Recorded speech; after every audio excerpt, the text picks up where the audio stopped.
Corona virus کی وجہ سے پورے ملک کے اندر لاک ڈاؤن ہے، تو اس موقع سے بھرپور فائدہ حاصل کر کے ہمیں ذکر و فکر کی طرف آنا چاہیے۔ قرآن مجید کی تلاوت، کثرت نوافل، قضا شدہ نمازوں کی ادائیگی اور دیگر امور خیر بجا لانے چاہیے۔ اپنے ماں باپ کی صحبت میں بیٹھنا چاہیے، ان کی دعائیں لینی چاہیے، اپنے بچوں کے پاس بیٹھیں، اور بہت سارے اور امور جو ہم اپنی مصروفیات کے باعث پورے نہیں کر پاتے، تو یہ موقع ہے ان کو پورا کرنے کا۔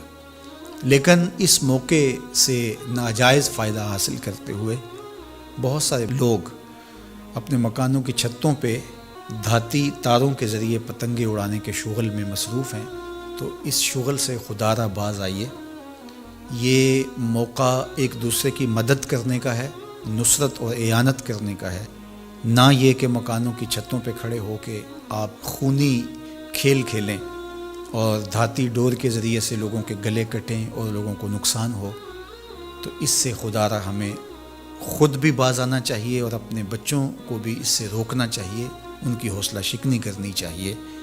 ویسے بھی علماء نے کہا کہ یہ جو پتنگ کٹتی ہے تو بچے اس کو لوٹنے کے لیے دوڑتے ہیں اس کے پیچھے، تو عمومی طور پہ ہمارے ہاں یہ کہا بھی جاتا ہے کہ میں پتنگیں لوٹ رہا ہوں یا لوٹ کے لایا ہوں، تو شرعاً وہ اس کی ملک نہیں تھی، تو وہ کیسے اس کو اپنے پاس رکھ سکتا ہے؟ تو یہ ایسا گناہ ہے جس کو گناہ نہیں سمجھا جاتا، اور بچپن میں معصوم ذہن پر لوٹ مار کا تصور اس سے ابھرتا ہے، اور آج وہ پتنگ لوٹ کے لایا ہے تو کل بڑا ہو کے بڑا لٹیرا بنے گا۔ تو یہ ماں باپ کو سوچنا چاہیے کہ پتنگ لوٹنے کا عمل لوٹنے کی ایک مشق ہے، اور بچہ اس کو کوئی برائی نہیں سمجھ رہا اور اس کو گناہ نہیں سمجھ رہا، حالانکہ یہ مال لقطہ ہے۔ اور اگر کسی نے پتنگ لوٹ لی یا ڈور لوٹ لی تو ہمارے فقہا نے لکھا ہے کہ 6 ماہ تک اس کا اعلان کرے، مالک کے نہ ملنے کی صورت کے اندر اس کو صدقہ کرے، وہ خود پھر بھی نہیں رکھ سکتا ہے، چونکہ یہ مال لقطہ کے حکم کے اندر ہے۔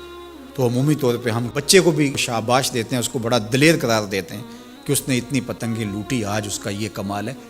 تو میاں یہ بچوں کے نفسیات کے اندر لوٹ مار کے تصور کو راسخ کرنے کا ایک ذریعہ ہے پتنگ۔ اس نقطہ نظر کی طرف شاید کبھی کسی کی توجہ نہ گئی ہو، تو اس پہ بھی غور کرنے کی ضرورت ہے۔ میں تو یہ بات کہا کرتا ہوں کہ چلتی ہوئی ٹرالی سے یا ٹرک سے جو بچہ گنا لوٹتا ہے تو اس کو بچے کی بہادری اور فنکاری سمجھا جاتا ہے، لیکن آج جس نے گنا لوٹا ہے تو کل وہ ملک لوٹنے لگے گا، کل وہ اور کچھ بھی لوٹے گا۔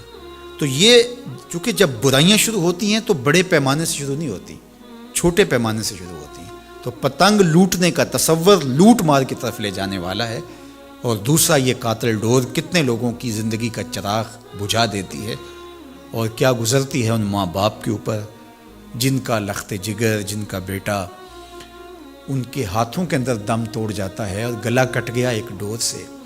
اور ایسے واقعات ہم کتنے سنتے ہیں۔ تو میں گزارش کروں گا کہ اس خونی کھیل سے باز رہا جائے۔ اخلاقیات بھی اجازت نہیں دیتے، ہمارا ملکی قانون بھی اس کی اجازت نہیں دیتا، اور پنجاب پولیس بھی اس پر ایکشن کر رہی ہے۔ ان کے ساتھ تعاون کیجیے اور اپنے گرد و پیش کے ماحول کی انہیں خبر بھی کیجیے، خود بھی بچیے، اپنی اولادوں کو، بچوں کو بھی اس سے محفوظ رکھیے۔ اللہ آپ کی حفاظت کرے۔ والسلام علیکم ورحمۃ اللہ وبرکاتہ۔